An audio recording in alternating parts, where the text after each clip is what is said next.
Hello everyone, જય શ્રી કૃષ્ણ. મારી ચેનલમાં તમારું સ્વાગત છે મિત્રો.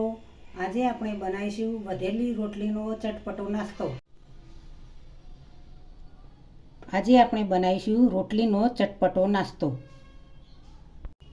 4 રોટલી છે. બટાકાની છીણ તૈયાર કરી છે. ટામેટા, મરચાં અને ડુંગળી 3 કટિંગ કરીને તૈયાર રાખ્યા છે. મીઠા લીમડાના પાન, 2 ચમચી તેલ એડ કરીશું.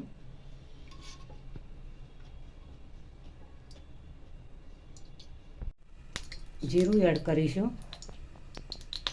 રાઈ એડ કરીશું. સિંગદાણા એડ કરીશું. હિંગ પછી હિંગ એડ કરીએ.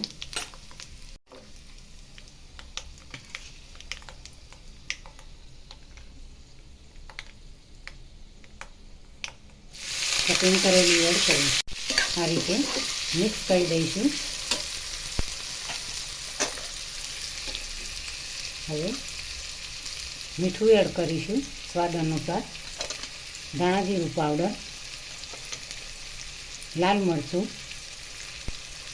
હળદર.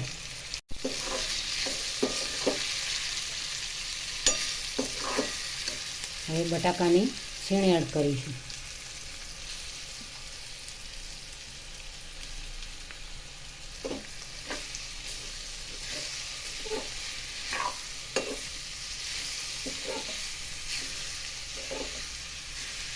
હવે 5 મિનિટ થવા દઈશું.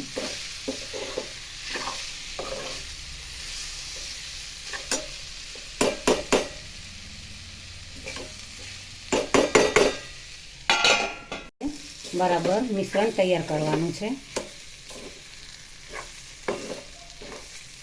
સરસ એવું મિશ્રણ તૈયાર થઈ ગયું છે.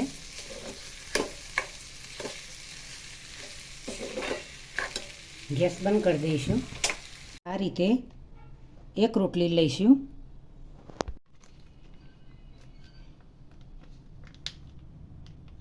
રોટલી ઉપર આ રીતે કેચઅપ લગાવીશું. આ રીતે કેચઅપ લગાવી દઈશું. પહેલાં કિનારી થોડી થોડી બાકી રાખવાની છે. મિશ્રણ લગાવી દઈશું મિક્સ કરેલું બટાટાનું, ડુંગળી, ટામેટાનું. સરસ એવું લગાવી દઈશું આખી રોટલી ઉપર.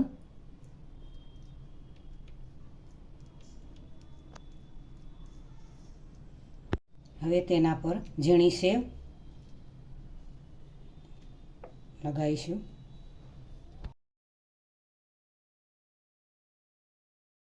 કોપરાનું છીણ એડ કરીશું અને આ રીતે કરી દઈશું.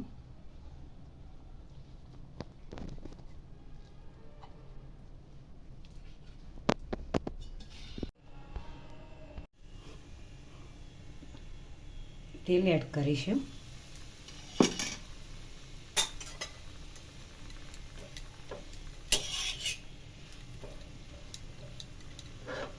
આ રીતે બીજા ઉખણિયા વડે ફેરવવાની છે. મસાલો નીકળી ના જાય તે ખાસ ધ્યાન રાખવાનું છે, નહીં તો ખાવાની મજા નહીં આવે.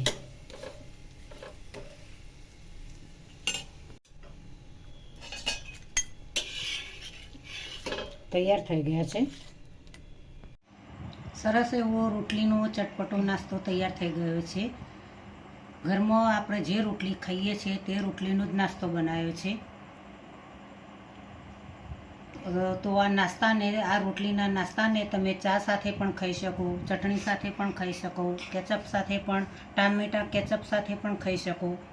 સરસ એવો આવો નાસ્તો તમારે જ્યારે પણ ભૂખ લાગે કે ખાવું છે તે આ રીતે રોટલીનો ઓછી મહેનતથી, ઓછા સમયમાં ઘરની ચીજથી મસ્ત એવો નાસ્તો તૈયાર થઈ જાય છે મિત્રો. બાળકોને આવો નાસ્તો તો ખૂબ જ મજા આવતી હોય છે. આપણને પણ ખૂબ જ ખાવાની મજા આવતી હોય છે. સ્વાદિષ્ટ અને ટેસ્ટી એવો સરસ રોટલીનો નાસ્તો બનાવ્યો છે. તો મિત્રો જરૂરથી તમને મારી રેસીપી આજની ગમી હશે. તો મારી ચેનલને સબસ્ક્રાઈબ કરજો, મારા વિડીયોને લાઈક કરજો, શેર કરજો, બને તો કોમેન્ટ કરજો.